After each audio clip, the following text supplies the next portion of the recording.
Renting versus buying a home. What's best for me? So you're thinking of buying a home? You have to live somewhere, right? Do you rent? Or do you buy? Before you discuss paint, flooring, or types of homes, let's talk renting versus buying. Here are just some of the advantages and disadvantages of both. Advantages of renting. As a renter, you have more mobility. You can move much easier to take a new job in another city or state. If something breaks, you can just call the landlord. You may have amenities in an apartment complex, like pool, exercise room.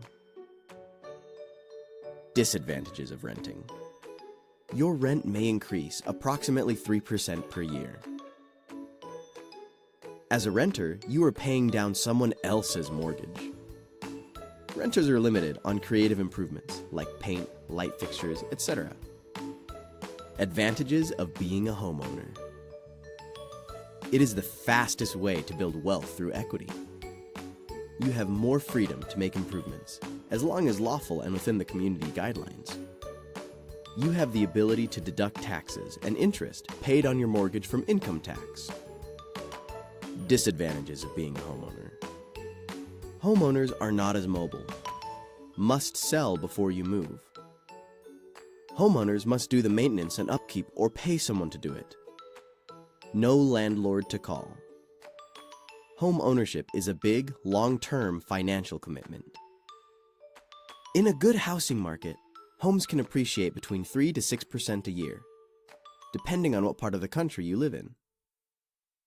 Assuming this, a $200,000 home can appreciate 4.5% per year, which means the value of that home will increase $87,000 in 10 years.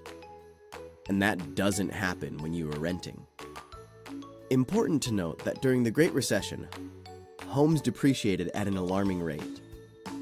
Some areas saw values decline from 50 to 75%, which means a house worth $200,000 was worth $50,000 or less. So keep this in mind.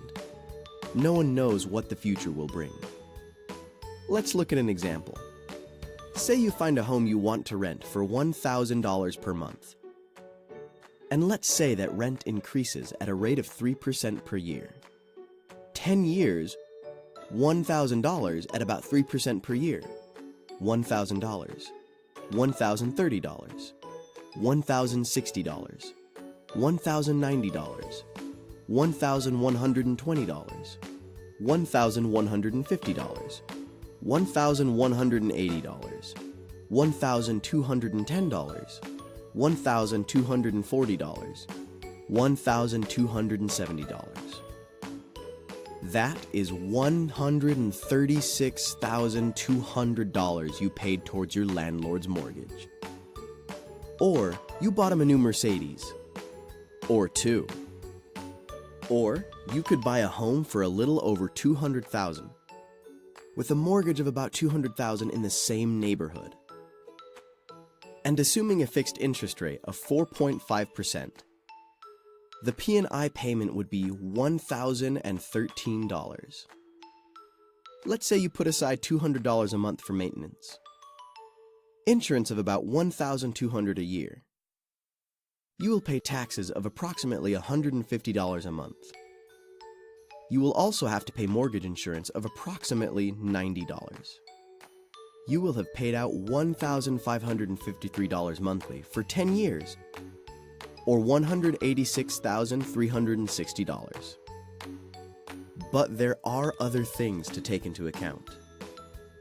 You will have tax savings because you can deduct the interest you paid on your mortgage, and also the taxes you paid on your property.